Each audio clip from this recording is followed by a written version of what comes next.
Bon bah les amis, j'espère que vous allez tous très bien, j'espère que vous êtes tous installés chez vous tranquillement, avec peut-être un petit thé à la main.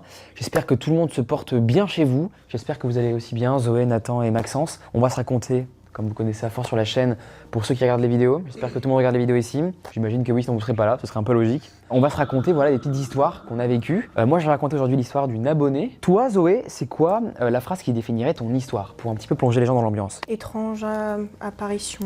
Alors, il faut savoir que l'histoire de Zoé, du coup, je l'ai déjà racontée dans un format abonné où, vous savez, je lis vos confessions un petit peu étranges. D'ailleurs, le format s'appelle Vos confessions de l'étrange, récemment modifié. Et tu as des photos, du coup, à l'appui, tu as des preuves. Honnêtement, moi, j'étais... Quand je l'ai lu, cette histoire, en mode non, impossible que ça arrive à des gens, ça. Mais écoutez, vous allez voir le témoignage de Zoé, il est complètement what the fuck. Nathan, je t'en prie pour ta phrase. Alors, une phrase, pour teaser un peu, je dirais il se nourrit de ma peur. Ok. Ouf. Donc là, on est sur quelque chose de quoi? De rationnel, paranormal? On est sur quelque chose de rationnel. Ça tombe vers peut-être du paranormal, c'est ça? Non, alors non, mais pas du tout. Pas expliqué en fait. J'ai pas eu le fin mot de l'histoire. Ou frustrant ça, ou frustrant toujours. Maxence, je t'en prie. Le nom qui est là. Et toi? Ah, merci de demander, Nathan. Très rare les personnes qui me demandent.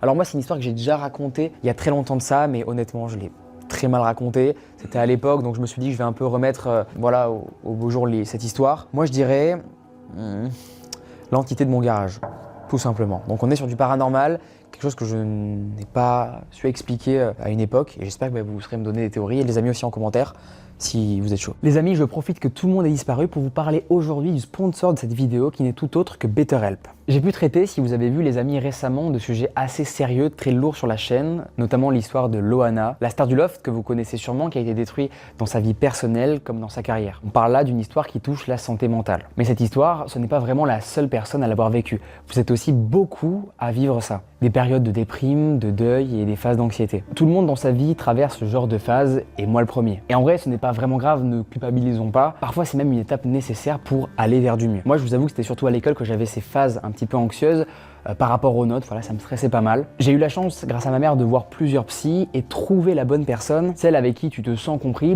c'est parfois un petit peu compliqué. C'est pour ça les amis que pour ceux que ça intéresse, j'aimerais vous parler aujourd'hui de BetterHelp. Bon, vous connaissez sûrement si vous êtes habitué à la chaîne, BetterHelp, c'est une plateforme de thérapie 100% en ligne qui vous met en relation avec des psychologues, cliniciens et des psychothérapeutes inscrits tout simplement à l'agence régionale de la santé. Des pros bienveillants et à l'écoute surtout pour vous aider à gérer le stress, l'anxiété ou même simplement les petites choses du quotidien. Ce que j'aime bien avec cette plateforme de thérapie, c'est la façon tout simplement dont ils vous aident à trouver le bon thérapeute pour vous. Ils vont pas vous donner le premier disponible ou celui qui est le plus proche de chez vous géographiquement. Parce qu'on sait tous, parler c'est bien, mais parler avec la bonne personne qui comprend vraiment, c'est beaucoup mieux. C'est vraiment ce qui fait, je pense, toute la différence. Leur objectif à BetterHelp, c'est de rendre en fait la thérapie simple et accessible surtout à tous. Ce qui est vraiment super, c'est que vous pouvez choisir tout simplement comment vous pouvez discuter avec votre thérapeute. Ça peut être en visio, par message, et même dites-vous qu'il y a la possibilité par téléphone. Bon, par contre, si vous êtes un petit peu timide, ce que je comprendrai, vous pouvez même écrire chez vous sans pression par message. Et si bon, ça peut arriver, le feeling ne passe pas du tout bien avec votre premier thérapeute que vous avez en ligne,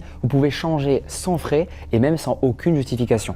Et ça, c'est vraiment top. Bon, concrètement, comment tout ça fonctionne? Vous allez voir, c'est très simple. Vous remplissez tout d'abord un petit questionnaire pour exprimer vos besoins. BetterHelp vous met du coup juste après ça en relation avec le thérapeute qui vous correspond le plus, d'après vos besoins. Et après, vous avez juste à réserver votre séance ou vos séances selon vos disponibilités. C'est absolument tout ce que vous avez à faire, pas de paperasse, pas d'attente, juste une aide qui est complètement adaptée à vous, quoi. Et grâce au lien les amis betterhelp.com/Leo, vous avez moins 10% sur le premier mois. Et bon, pour vous rassurer, l'abonnement est hyper flexible, donc vous pouvez mettre en pause finalement celui-ci à tout moment. Alors les amis, si vous avez besoin de parler, vraiment n'attendez pas. Parfois, faire ce premier pas, c'est déjà, je trouve, un pas vers le mieux. Merci les amis à BetterHelp d'avoir sponsorisé cette vidéo. Et sans plus tarder, on commence avec la première histoire.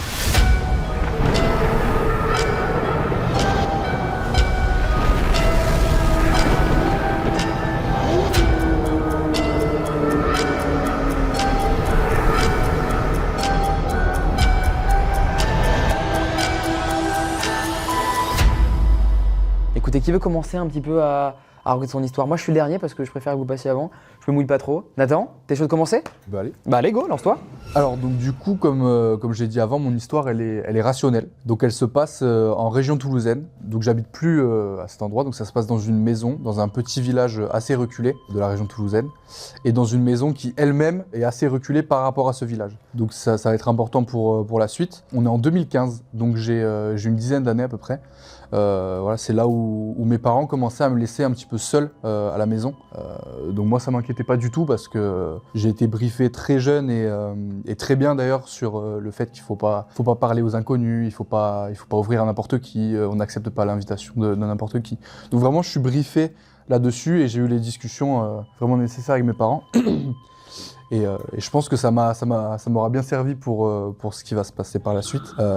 Et donc je suis d'autant plus rassuré parce que j'ai mon chien avec moi, un assez gros chien qui garde la maison. Donc pour un enfant, c'est tout de suite assez rassurant. Donc je suis un mercredi après-midi en train de me changer pour aller à mon entraînement de foot. Donc je suis devant la télé. Je suis en chaussettes, ça c'est important pour la suite aussi. Très drôle cette précision. Voilà. Je suis en chaussettes et tout d'un coup, donc j'entends toquer à la porte. Donc moi, à ce moment-là, ça pourrait étonner, mais ça m'inquiète déjà en fait, parce que comme je l'ai dit, on était dans un petit village et tout le monde se connaissait. C'était pas très courant que des personnes viennent toquer directement à la porte, surtout que ma maison à moi, elle était vraiment reculée, donc il fallait vraiment avoir envie pour venir taper à la porte. Et donc moi, c'est ce qui a commencé à m'inquiéter. Et également mon chien, qui d'habitude est de nature très calme, très posé, même vis-à-vis des inconnus, a commencé à aboyer et à grogner très fort. Donc déjà à ce moment-là, j'étais inquiet. Maintenant, pour vous situer, donc j'ai une maison qui est un petit peu en long. Donc j'ai une grande baie vitrée dans le salon et donc on peut avoir la vue en fait sur tout le salon de l'extérieur, sur la cuisine et sur une partie du couloir qui mène aux chambres de moi et mes sœurs. Donc à ce moment-là, moi je me dirige vers la cuisine parce qu'il y a en fait une double fenêtre en hauteur qui permet de voir qui se trouve à l'entrée. Donc c'est un bon moyen pour repérer qui se trouve à l'entrée sans se faire forcément repérer. Donc je m'exécute.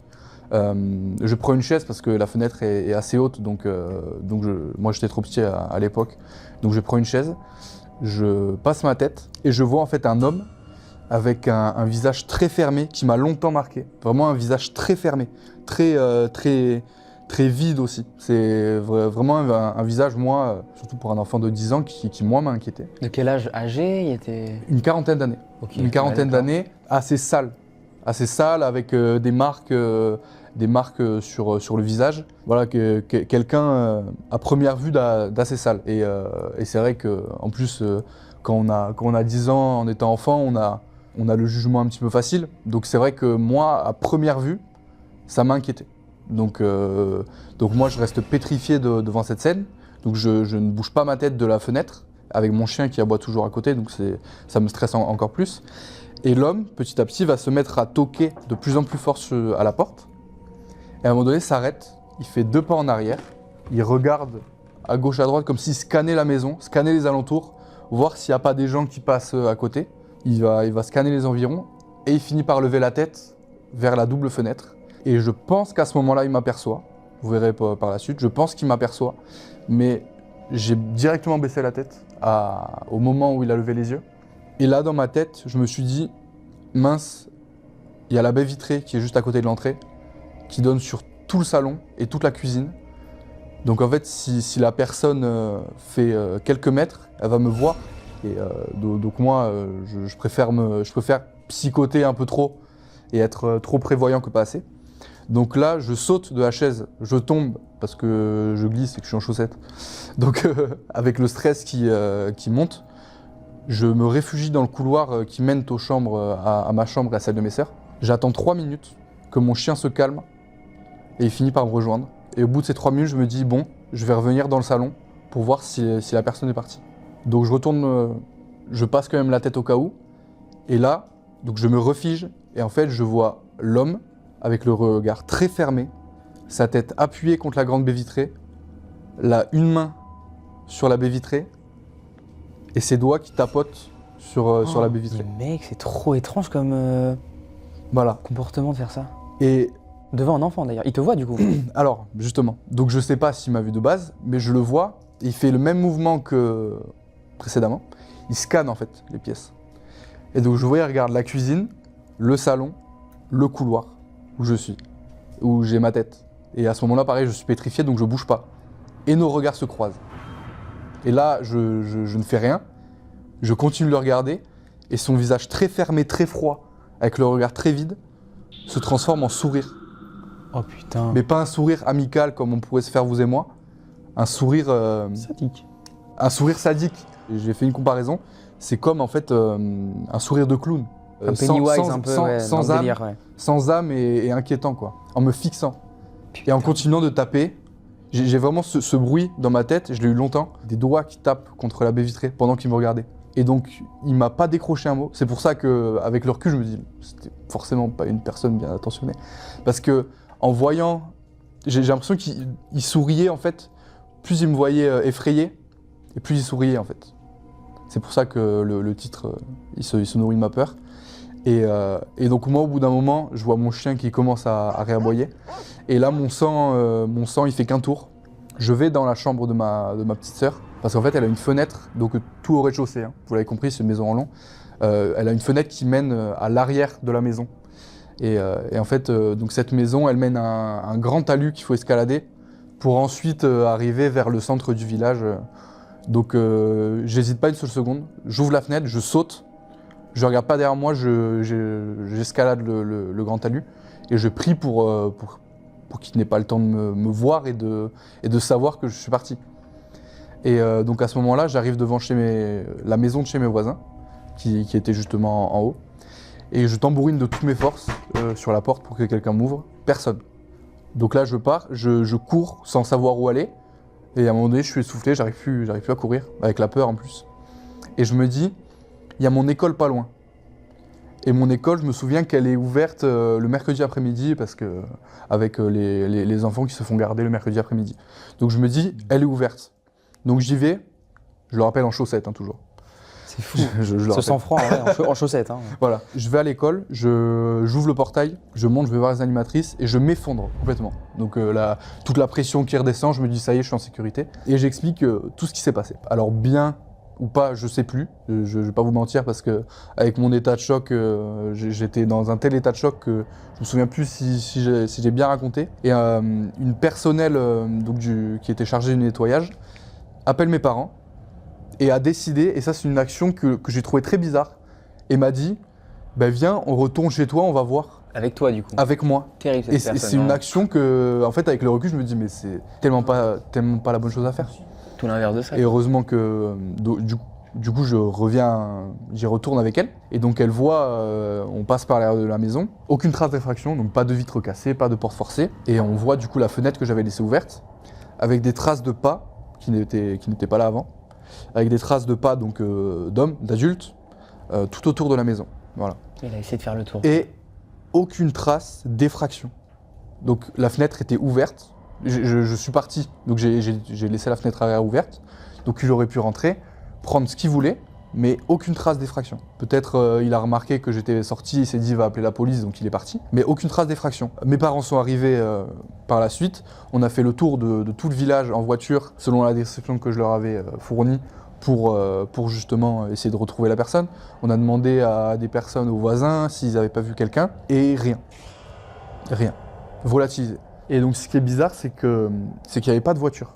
Je me souviens quand j'avais regardé à travers la fenêtre, le premier endroit où je regarde, c'est tout le temps s'il y a une voiture, pour savoir si c'est mes parents ou pas. Et aucune voiture. Alors je ne sais pas si c'est garé plus loin ou pas à ce moment-là, mais aucune voiture. Moi, ce que je me suis demandé, c'est est-ce que c'était quelqu'un qui voulait cambrioler la maison, ou est-ce que c'était quelqu'un qui voulait m'enlever, en fait, et qui a vu qu'il n'y avait personne à la maison, et que j'étais tout seul, et qui a voulu m'enlever. Il y a eu des événements qui sont passés dans mon village, donc comme je vous ai dit que mon chien avait réagi différemment par rapport aux autres fois, donc il a grogné, aboyé comme pas possible.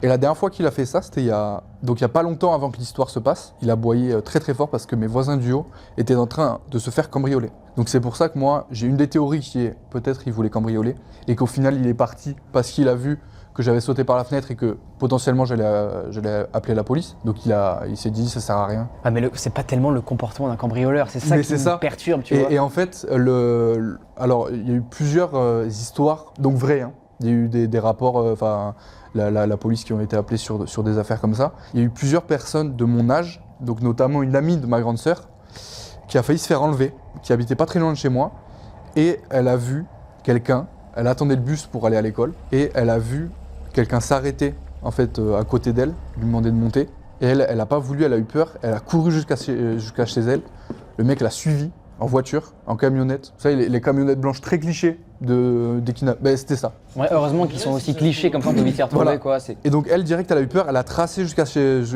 chez elle. Et le mec, il est venu jusqu'à devant chez elle. Il est descendu de la voiture, il a marché vers elle. Elle a tambouriné la porte et sa mère a ouvert. Et à partir du moment où la mère a ouvert, il est remonté dans sa camionnette et il est parti. Donc ça, il s'est vraiment passé ça et ça s'est passé après l'histoire que je vous ai racontée. Et la description qu'elle en a faite, c'était un homme d'une quarantaine d'années, chauve.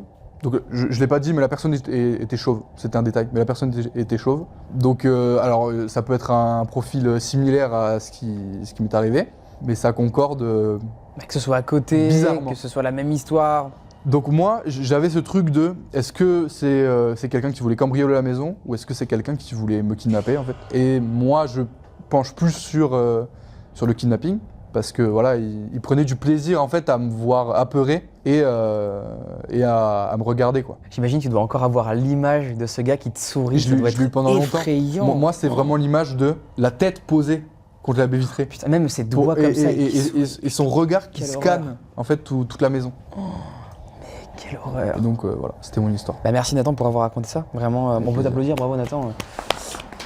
Mais au début, moi, dans ton histoire, du coup, je me suis dit, mais attends, c'est juste en fait un facteur, peut-être qui s'est trompé de maison ou qui cherche à joindre quelqu'un, ou peut-être, je sais pas, un ami de longue date de ton père qui essaye de le retrouver et qui... Non, là, son comportement n'est pas du tout un ami de longue date de ton daron, c'est juste un gros psychopathe. Et je pense que ça doit être ce que la dame chargée du ménage de l'école a pensé.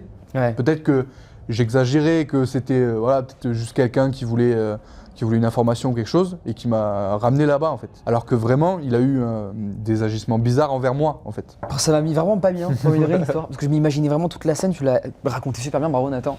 Et waouh. Mais tout s'est passé très très vite. Là, ça a pris du temps, mais dans ma tête en fait, ça a fait qu'un tour. Et on l'a pas retrouvé ce gars, non, tu sais pas. Jamais. J'ai jamais eu le fin mot de ce qui s'est passé. Et tes parents t'ont pu les jamais laissé du coup tout seul, non? Ils ont peut-être évité? Ou ils t'ont mis à la garderie, non? Non, alors en fait, ça les a plus rassurés parce qu'en fait, ils m'ont dit, t'as eu le bon comportement en fait. Ouais, ok.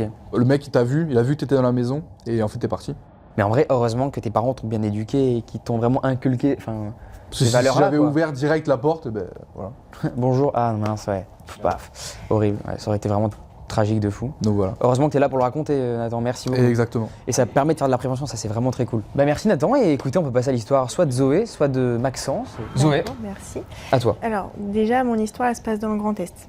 Donc, mes parents, ils achètent une maison, ils se mettent dedans, tout ça. Donc, donc j'ai 2 frères jumeaux, et donc ils ont 25 ans, moi j'ai 20 ans.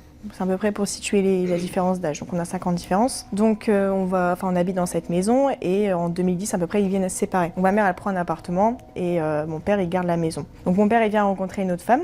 Donc, au début, ça se passe bien, tout ça, et en fait, elle vient lui donner un meuble. Jusque-là, il n'y a rien de spécial. Jusqu'au moment où en fait, elle lui explique qu'elle vit des choses qui sont assez étranges et en fait, elle fait faire venir en fait un prêtre parce que ça devient beaucoup trop, c'est trop pour elle. Des présences, elle sent un enfant qui est là, qui lui parle, qui l'appelle, tout ça. Enfin, c'est très compliqué. Donc après, elle appelle un prêtre et le prêtre quand il vient, il lui dit écoutez, je pense que c'est par rapport du coup donc. Il explique que c'est mon papa qui a dû lui a expliqué si elle lui a pas donné quelque chose, tout ça. Et de là, elle lui dit, oui, il m'a donné un meuble, tout ça. Donc il dit, écoutez, je pense qu'il y a quelque chose par rapport à lui. Donc de là, il prend une photo de mon papa et en fait, il le travaille. Je sais pas trop comment, mais il vient à le travailler en fait sur la photo. Et après ça, tout va chez mon père. Tout Donc, bascule. Du coup, voilà, tout Laurent bascule. bascule, Voilà. Et en fait, mon papa, le prêtre précise en fait que, à mon avis, le meuble qui a été devenu déjà, en fait, c'était comme un chemin où les âmes en fait peuvent passer. Je sais pas trop le pourquoi du comment, mais en fait, les âmes peuvent venir et c'est pour ça qu'il y aurait des choses bizarres. Bref, c'est tout. Donc du coup, mon papa, en fait, il vient l'appeler souvent et lui dit, écoute, il y a des choses qui se passent, j'ai des morsures, j'ai des griffures. Sauf qu'en fait, nous, nos parents, vu qu'ils étaient séparés, on voyait notre père seulement le week-end. Sur 2 semaines, on le voyait qu'un week-end. Donc ça pouvait pas avec nous. Puis surtout qu'on ne mordait pas, on ne griffait pas. Donc c'était un peu compliqué à expliquer. Et donc mon père, donc, il vit des choses comme ça. On ne sait pas vraiment trop, mais c'est assez bateau. Et comme je l'ai déjà expliqué du coup dans l'histoire que je t'ai racontée, des moments où il venait en fait chez elle, il avait accompagné un enfant aux toilettes. Ça, j'avais raconté comme quoi. Ton père te disait, voilà, je l'accompagne aux toilettes, l'enfant, alors qu'il y avait personne. Il se réveillait en pleine nuit et le fait qu'il parlait, ça a réveillé du coup sa compagne. Et elle disait, mais qu'est-ce que tu fais? Ah, mais non, mais c'est le petit, il me gêne, il arrête pas de me réveiller, il veut que je l'emmène aux toilettes, tout ça, assez compliqué.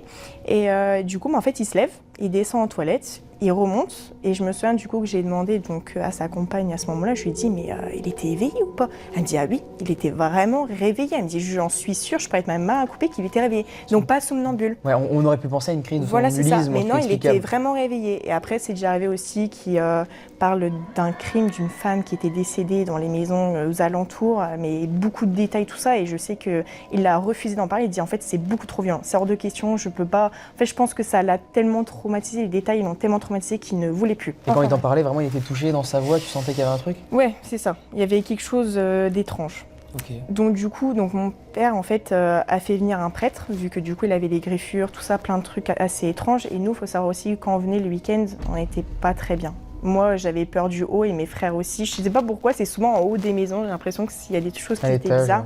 Voilà. Et on se sentait assez oppressés. Et je sais que mon papa, quand il est venu du coup à parler à sa compagne, en disant non mais en fait là, ce qui est en train de se passer, c'est fini. Toi et moi, c'est fini parce que ça fait trop peur à mes enfants. Alors je ne sais pas réellement ce qui a pu, parce qu'on était trop petits. J'avais que 4 ans, donc moi je m'en souviens pas vraiment. Donc voilà. Ils se sont quittés du coup Voilà, à cause ils un se petit peu sont de tout quittés. ça, quoi. C'est ça, ils se sont quittés. Donc de là, mon papa, donc il décide de partir. Donc il va dans une autre maison, donc une maison qui est très très vieille. Donc cette maison en fait, c'était une place. En fait, il y a longtemps, c'était une place en fait d'un village. Donc ça s'appelait la place de Grève. Et en fait là-bas, ils exécutaient les gens pendant la guerre.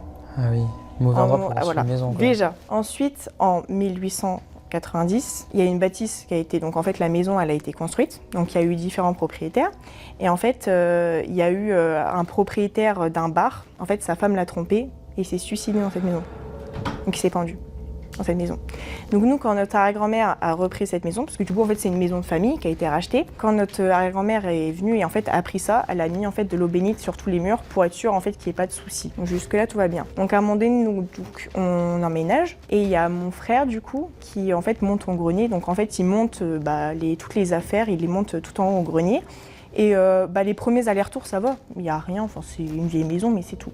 Jusqu'au moment où d'un seul coup, en fait, il se sent comme en alerte, c'est comme s'il y avait quelque chose d'assez étrange. Le petit rapport, c'est que du coup, en fait, la personne qui s'est suicidée, le gérant du bar, s'est suicidé dans le grenier. Ah. Voilà. Et c'est là où du coup, il s'est senti un petit peu observé, tout ça, bon, c'est tout. Ça, il me l'a annoncé plus tard, on ne savait pas trop. Donc c'est tout, donc on passe nos premières nuits, tout ça. Donc moi, mes frères, vu qu'ils avaient déjà peur du haut dans l'ancienne maison, en fait ils dormaient en bas, du coup dans l'autre maison. Vu que le haut, en fait, je sais pas pourquoi, ça a toujours été quelque chose où il faisait sombre, tout ça, ils n'étaient pas du tout à l'aise.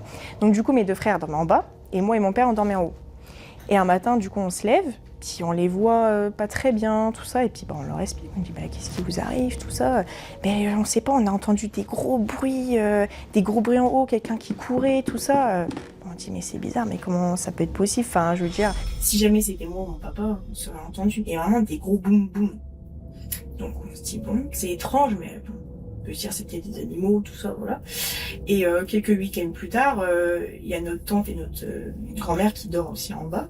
Et pareil, on se réveille le matin, pardon, on vous a entendu, enfin, c'est boiter.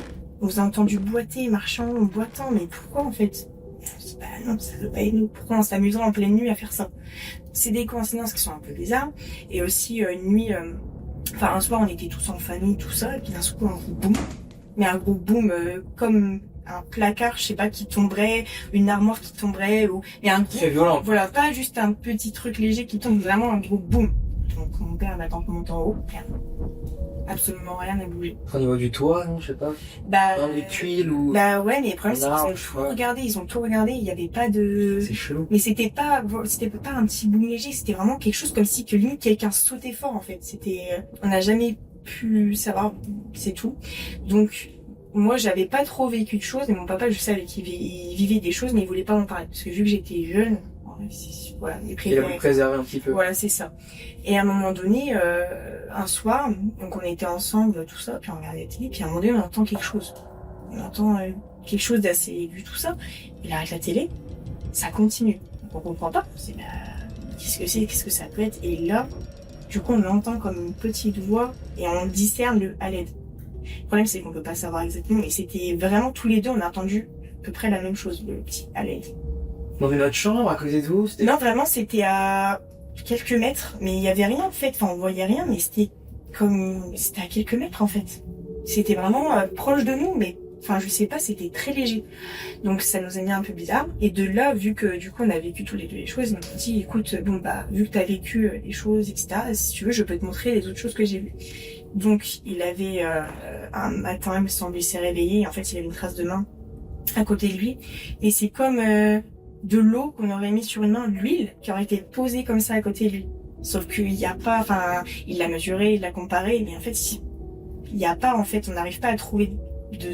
Ça correspond pas à sa main? Non, bah non, du tout, parce que du coup, on voit sa main à côté, ça correspond pas du tout. Moi, j'étais pas là, et en plus de ça, il me l'a montré plus tard à la photo, donc ça pouvait pas être ça.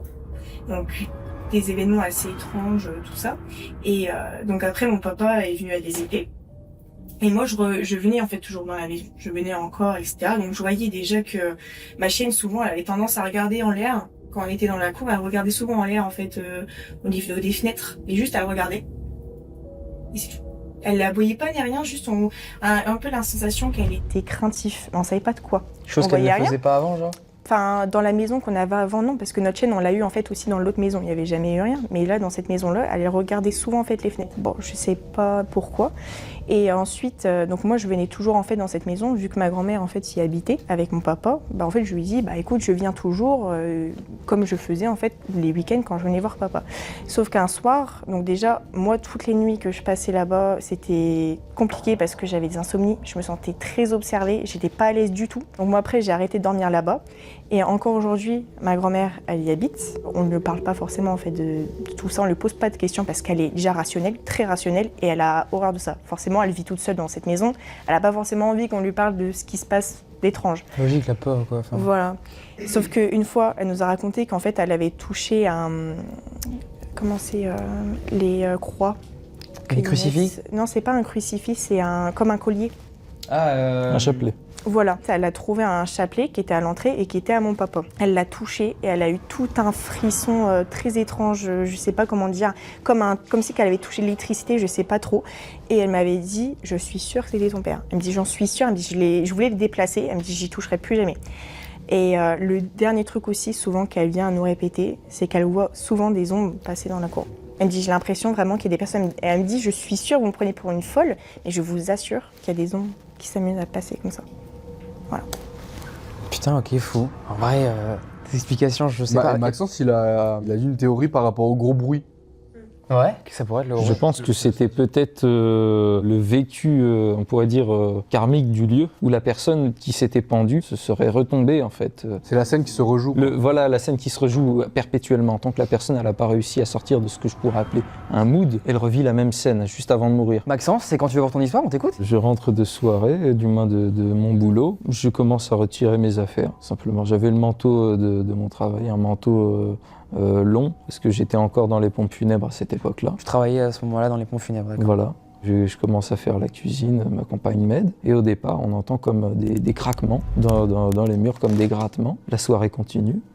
On voit le chien qui regarde tout le temps le haut de l'escalier. Chose très étonnante. Il nous le faisait, mais plus autant qu'avant, parce que je sais qu'il y a eu des moments où il nous le faisait souvent, ça. La soirée continue, on mange, puis on entend toujours ces grattements. On va pour se coucher le soir. Moi, je me dis, bon, ça va se passer, il va rien avoir d'autre de bizarre. Je vais pour me laver les mains, la lumière juste au-dessus de là où je me lave les mains dans la salle de bain, grille, on pourrait dire un claquement de doigts comme ça, j'entends bien le zzzz, plus rien. Je rallume l'autre lumière, ça va, mais j'ai une sensation d'être observé. Pour l'instant, il n'y a rien. Je vais pour aller me coucher, puis d'un coup, on entend comme un cintre.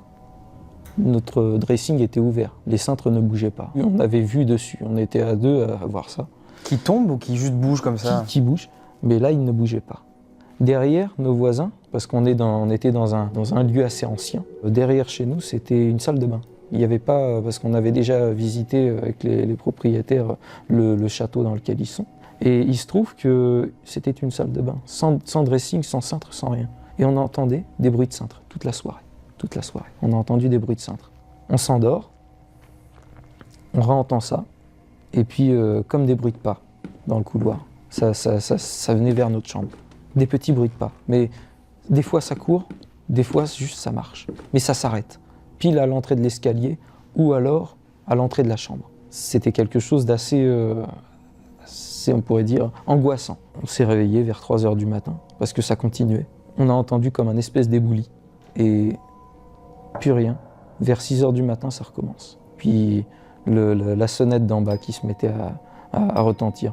Alors ça pouvait être un faux contact, certains pourraient dire, mais j'ai été voir dehors si c'était le cas. J'avais demandé au propriétaire si lui ça lui faisait. Non, ça sonnait pas pour lui. Pourtant c'était le même boîtier pour appeler les mêmes Plein de sonnes. bugs de mécanique, là. Enfin bizarre quoi, plein de bugs bizarres dans ta maison quoi. Voilà, quelques temps plus tard, des fuites. C'est des fuites d'eau, c'est des infiltrations qu'il y avait. Même en faisant venir un plombier, il ne savait pas d'où ça venait. On n'a jamais su. Ça, c'est quelque chose, et c'était pile au-dessus de la lumière de la salle à manger. Donc, c'était Mais des qui avait risques. du coup, elle buguait, c'est ça? Ou non, La c'était dans lumière de la bain salle à manger buguait à ce moment-là, mais actuellement, c'est quand on a déménagé, c'était plus le cas. Donc du coup, voilà. Et les cintres, on leur a demandé si eux avaient déjà entendu des choses comme ça. Et vu qu'ils n'étaient pas là ce soir-là, on s'est posé la question sur ce que ça pouvait être. Alors, quelques temps plus tard, ma compagne était chez ses parents. L'histoire a continué un petit peu là-dessus. Je rentrais d'un chantier d'espace vert que j'avais fait. C'était le soir. C'était en hiver. C'était l'année dernière exactement. Je vais pour passer à table, je mange, et puis d'un coup j'entends un bruit de pas. Ça se met à courir et ça s'arrête juste à l'entrée des escaliers. Alors il y a la salle à manger, l'escalier, et on peut voir directement une partie de l'entrée du couloir. Et ça s'est arrêté, pile, à cet endroit-là. Mais j'étais terrifié, j'avais jamais vécu un truc comme ça. Mais vraiment des bruits de pas qui retentissent, parce que c'est du vieux parquet. C'est un bâtiment qui date de 1597. C'est vraiment, ça commence à daté, remonter. ouais. Ouais. Il y a plein de gens Il y a eu du vécu. qui sont venus quoi, c'est ça? Voilà. Et étonnamment, le lieu, à ce moment-là, j'avais mis du chauffage. Donc il faisait bon. La température était à 20 degrés. Et en l'espace de même pas 5 minutes de temps, température qui baisse. Je soufflais, envoyais de la buée, en fait. C'était vraiment très, très étonnant. Chose dont je me rappelle, c'est le fait d'avoir regardé mon portable et le temps, c'est comme si le temps s'était arrêté en fait. J'entendais même des fois des rires, mais des rires d'enfants. Chose que je pense il y a dû avoir après, c'était le fait que j'avais été dans une église, j'avais pris des cierges, j'en avais fait brûler quelques-uns. Mais malgré ça, en fait, il y a toujours eu des phénomènes qui se sont réapparus en fait. Vous êtes encore dans la maison là ou pas avec, Non, on a déménagé parce que en fait, c'était plus supportable. C'est invivable, ouais, ok. C'est à cause de ça que vous avez déménagé? Je vais vous raconter un truc. Ma compagne était en train de dormir, j'étais parti au travail. À un moment, elle entend des bruits de pas, mais vraiment comme quand on marche. Toujours, et ça revient tout le temps les bruits de pas quoi. Et d'un coup, elle sent le lit qui s'affaisse comme ça à côté d'elle. Et un souffle. Juste au niveau de son cou. Elle se réveille et plus rien. Tu faisais quoi? Enfin, elle faisait une sieste, c'est quoi? Elle était en train de dormir le matin. Je sais pas vers quelle heure. C'était vers... Moi j'étais parti à... Ouais, j'étais parti à 5 heures. Il se trouve que quelques temps plus tard, pile quand je retourne au travail, elle m'a dit m'avoir entendu lui dire c'est bientôt fini, ça va aller. Et j'étais pas là. Je n'étais pas là. C'était vraiment sa voix quoi, ouais, vraiment? C'était mon timbre de voix. C'était ma présence. J'étais à Muide-sur-Loire. C'était à au moins 60-70 km. Donc, qu'est-ce que ça pouvait être? Je ne sais pas. Donc c'est pour ça, le fameux qui est là quoi. Qui est là? Qui était là. Et Qui du était coup là. là, plus vous avez plus d'emmerde. Là, on par n'a plus rapport à- d'emmerde là où on est. Il n'y a plus rien. Il n'y a plus rien. Donc c'est que rattaché à cette maison quoi, d'accord. C'était que cette Et maison. peut-être question toute bête, mais les événements qui se sont passés, vous avez la certitude que vous étiez réveillé à ce moment-là? C'était pas un rêve ou c'est impossible? Oui, parce qu'elle m'avait envoyé un message quelques minutes plus tard. J'étais comme de rond de flanc en fait. J'étais en plein boulot, puis d'un coup elle m'envoie ce message-là, je comprends pas. Il y a cette sensation de froid aussi, c'est quelque chose qui revient pas mal dans les situations La paranormales. température avait baissé, mais de au moins 5 ou 6 degrés. Hein. Il faisait froid dans la pièce. Hein. On le voit dans les enquêtes paranormales, il y a beaucoup cette baisse de température inexplicable un petit peu. Et je me suis mis à avoir des frissons. Pourtant, je travaille dans les espaces verts, hein.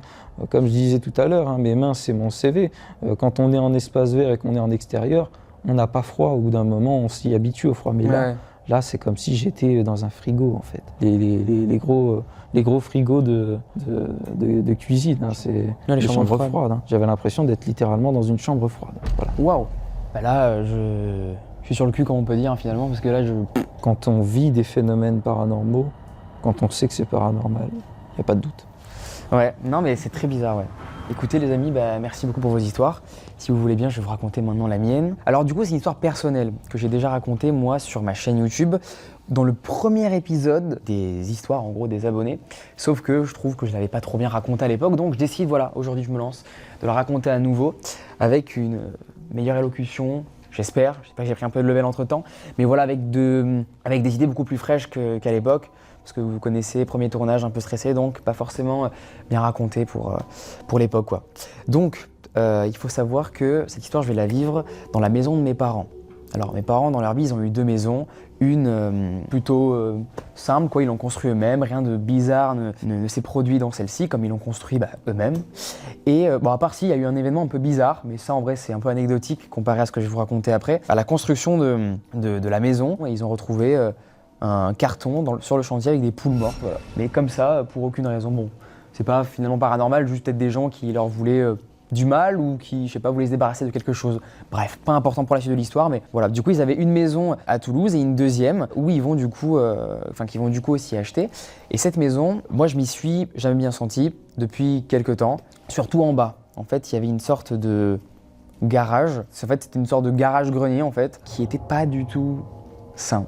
En tout cas, de mon impression et de l'impression de toute ma famille. Et vous comprendrez pourquoi après, il y a un peu une raison pourquoi on se sentait pas très bien quand on descendait finalement en bas. T'as le salon, toute la partie de vie où il y a les chambres, le salon, etc.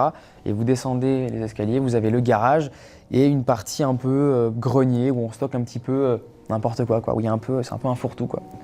Et il faut savoir que mon père, quand on aménage dans cette maison, lui, il faut savoir qu'il fait du télétravail. Il a un bureau à lui dans ce garage aménagé pour qu'il travaille, voilà, parce qu'il est comptable et il a besoin de son espace à lui. Et un jour, il me dit, Léo, toi qui fais YouTube, toi qui veux te lancer à fond, pourquoi pas qu'on te fasse ton studio dans cet endroit. Et moi, au pire, j'irai au salon, faire mon petit espace. J'ai besoin que d'un PC, pas forcément beaucoup d'espace, comme toi qui veux créer ton petit décor et tout.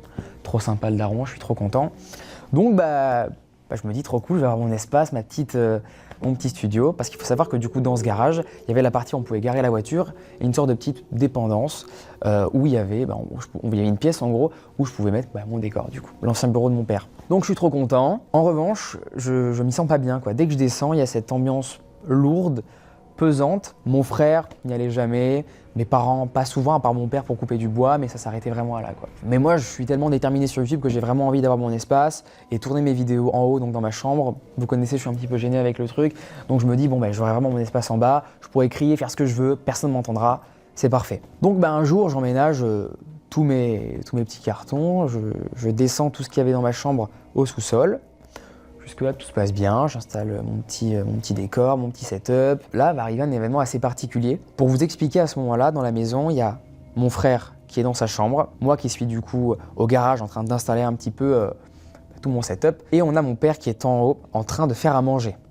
Précision importante. Pendant la scène, mon père et mon frère vont rester tout le temps dans le salon.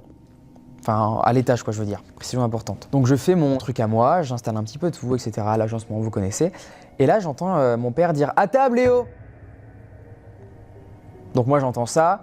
Et je lui dis « J'arrive, t'inquiète, dans quelques minutes, je suis là, je suis à toi. » Parce qu'en fait, il préparait à manger. J'entendais d'ailleurs les crépitements, des haricots verts, je sais plus trop, mais un truc dans le délire. Et j'entendais les crépitements au sein de la plaque. Donc voilà, moi, je continue mon truc, j'essaie de faire vite. Vous connaissez, quand les darons sont mes appels pour mettre la table ou manger, tu dois faire vite, quoi, tu dois un peu te grouiller. Donc moi, j'essaie de faire vite et tout. Et là, j'entends, quelques secondes après, ça, des bruits de pas qui descendent les escaliers. Donc je me dis, putain, il va me défoncer, merde. Et quelques secondes après, je ressens qu'on me fait ça. Genre comme une petite baffe, quoi, une petite tape comme ça. Et je dis, putain, t'es con, papa, arrête. Je me retourne, il n'y a absolument personne. Personne n'est avec moi dans la pièce, quoi. Bon, alors vous imaginez, là, j'ai un frisson. Et par peur, je remonte directement en fait au salon, dire à mon père ce que je viens de vivre. Bon, lui, il me croit pas du tout. Mon père est full cartésien, vraiment. C'est un mec qui n'y croit pas du tout. Pourtant, avec ce qu'on a vécu dans cette maison, que je vais pas raconter là, que j'ai déjà raconté dans plusieurs vidéos. Et même avec ça, il y a pas cru. Donc voilà, il me croit pas du tout, je lui raconte ça, t'inquiète, c'est peut-être un fil parce qu'il y avait pas mal de câbles. Donc même moi, je vais me dire que c'est ça. En fait, il y avait plein de câbles qui pendaient, c'est pas des câbles PVC, mais voilà, des petits tuyaux quoi, qui pendaient dans cette pièce. Et je me suis dit, ouais, c'est ça, en vrai, t'as raison, papa. Lui, il m'avance cette théorie, moi je la confirme, ouais, t'as sûrement raison. Mais par contre, je lui dis, c'est toi qui m'as appelé juste avant? Et puis, non, pas du tout. Ok, bon, ok, peut-être moi j'ai halluciné, ok, ainsi soit-il. Et je lui dis, c'est toi qui as descendu les escaliers juste avant? Et il me dit, non, pas du tout, je faisais à bouffer quoi, Léo. Donc je vais voir Tom, mon frère. Non, Léo, pas du tout, je t'ai pas appelé, je suis pas descendu les escaliers. Donc voilà, je suis un petit peu secoué par tout ça. En vrai, ça m'étonne pas trop, parce qu'il y a une info que j'ai oublié de vous dire et qui est hyper importante et que j'ai fait exprès de pas vous dire au début de mon histoire. En fait, l'ancien propriétaire, à qui on a acheté la maison, a fait une tentative de suicide en bas. Voilà, juste une tentative, il s'est pas suicidé. Il en est pas allé jusqu'à mettre fin à ses jours, mais il a voulu se pendre en fait dans le garage en bas. Alors est-ce que c'était là où j'étais? J'en ai absolument aucune idée. Évidemment, je ne l'ai pas demandé à la personne. Je l'ai appris par des discussions entre mes parents, etc. Et dites-vous que dans cette maison, voilà, il s'est passé plein de trucs bizarres. Ma mère qui se sentait vraiment pas bien du tout du côté de son lit. Ça, je l'ai raconté plein de fois. On a fait venir un médium que connaissait ma tante, qui n'a pas demandé d'argent, qui n'était pas du tout dans un but de promouvoir quelque chose, de faire quoi que ce soit, non, rien à voir. Il voulait juste nous aider par pure volonté d'aider des personnes en détresse. Et en fait, ma mère, du coup, qui dormait mal du côté de son lit, il s'est avéré en fait qu'à ce même endroit, le médium, sans savoir l'histoire, attention, de tout ce que je vous ai raconté, a pu nous dire qu'effectivement, il y avait une femme en fait qui était dans cette chambre et qui était là et qui n'arrivait pas à passer de l'autre côté. Voilà. Alors qu'il ne connaissait pas du tout l'histoire de la maison, et encore plus fou, il a réussi à deviner, sans l'histoire encore une fois de cette maison et sans mon histoire que je viens de vous raconter à l'instant, qu'en bas il s'était passé des choses assez tristes et que il va enlever tout ça, quoi, toutes ces énergies négatives. Voilà. Et après ça? Et après ça, il s'est plus rien passé et honnêtement, je dors beaucoup mieux. Mais c'est vrai que cette maison qu'on a aménagée, déjà, emménager, c'est assez triste en soi. Tu quittes plein de potes que tu avais depuis longtemps. Tu dois t'en faire des nouveaux. Déjà, il y a une période très stressante du déménagement de cette phase. Est-ce que ces événements ont été causés par cette phase de stress? Je pense qu'il y a des théories explicables. Mais en tout cas, le fait que le médium qui est venu, pourtant, moi, je n'aime pas trop ce terme médium. Je trouve que ça fait un peu charlatan directement. On est sur un gars qui mytho et qui nous dit n'importe quoi pour nous soutirer de l'argent. Là, c'était pas du tout le cas. Je sais pas du tout ce qui s'est passé ce soir-là pour ma mère et cette journée pour moi. En tout cas, ça reste bien mystérieux et j'ai pas tellement d'explications. À part si vous m'en trouvez, je suis preneur, mais là, j'en ai pas quoi sous la main, si ce n'est que c'est explicable par, comme l'a dit mon père, un câble. Du coup, moi, je revois ce câble et je me dis, ouais, c'est peut-être ça en vrai. En vrai, j'ai pas trop envie de me dire qu'il y avait un truc parce que honnêtement, ce garage, il était très très effrayant. Et dites-vous qu'en plus, ce qui était flippant encore plus dans ce garage, c'est que du coup, je tournais mes vidéos, des vidéos d'horreur. Hein. Je parlais de sujets très très flippants. Et du coup, j'avais la porte ouverte et la porte donnait sur le noir complet. Et en fait, ma cam était en face de ce noir complet et j'avais tout le temps peur que quelque chose dans le fond me regarde ou bouge ou fasse du bruit, quoi. J'en ai des frissons premier degré, ça me faisait vraiment peur, quoi, à ce moment-là. Voilà les mecs. Voilà. Merci beaucoup. Est-ce que vous avez peut-être des théories, je sais pas, ou non, hein, vraiment, il s'en fout de mon histoire, quoi. C'est vraiment génial, quoi. Non, ma question c'est la claque. Est-ce que tu te souviens de la sensation? Genre, est-ce que c'est vraiment comme si... C'est pas une mandale, on parle pas d'une mandale de forain, non, rien à voir. On parle vraiment de quelque chose qui fait, tu vois, genre, tu vois, une petite tape gentille. C'est mon papa, il va pas me foutre une grosse baffe dans la gueule, tu vois, pour ça, quoi. Une tape amicale, mais viens, tu vois, genre, viens quand même. Et du coup, mon cerveau peut-être a fait, tu vois, je sais pas moi, à tout relier par rapport à le fait que mon père prépare à manger, peut-être qu'il m'a pas vraiment appelé, mais j'ai l'impression en tout cas de l'avoir entendu. Peut-être qu'il a appelé peut-être mon frère et que ça a résonné dans le couloir, je sais pas. En tout cas, aucune idée quoi de ce que j'ai vécu. Les pas et tout, c'est quand même Les assez pas, ouais. bizarre. Par contre, les pas, je les ai vraiment entendus. Mais est-ce que je sais pas moi, par exemple, je sais pas moi, mon frère a voulu descendre, il a fait ah non finalement je veux remonter. Ouais. Tu vois, il y a plein d'explications, on sait pas. Tu vois, voilà. Bah, les amis, écoutez, j'attends vos théories comme ça dans les commentaires. Je l'ai raconté, il y en a qui vont dire ah mais Léo déjà peut-être entendu. C'est possible parce que je l'ai raconté dans pas mal de vidéos, mais là je suis content de l'avoir mis un petit peu au clair. Et voilà, bah, merci beaucoup d'être venus Zoé, Nathan et Maxence. Merci d'avoir eu le courage de témoigner. Et j'espère que les amis vous aurez apprécié ces témoignages. On se retrouve, nous les amis, très prochainement pour de nouveaux formats. N'hésitez pas, si vous voulez venir raconter votre histoire paranormale ou rationnelle, à remplir le formulaire que je vous mettrai en description. À très vite tout le monde et passez une bonne nuit. En tout cas, essayez. Bisous tout le monde.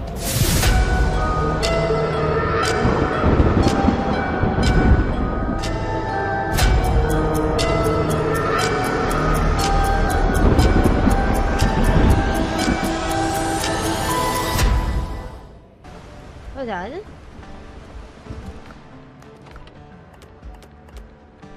Deposit? No, there we go. Now we take more. When I go to town, does it take in consideration my ship inventory? Do you guys know? Okay, I think this is everything. Do you guys see anything we need? I think this is everything. Yeah, ship happens. Ship happens. It's just how it be. I couldn't find any store.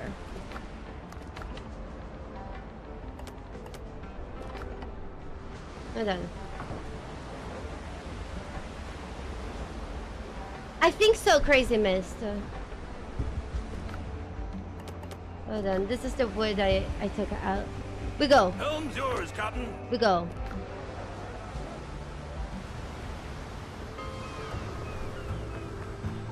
We can sell some stuff here. Let's wear you home. Hiya, mate! Boars don't like to wander alone.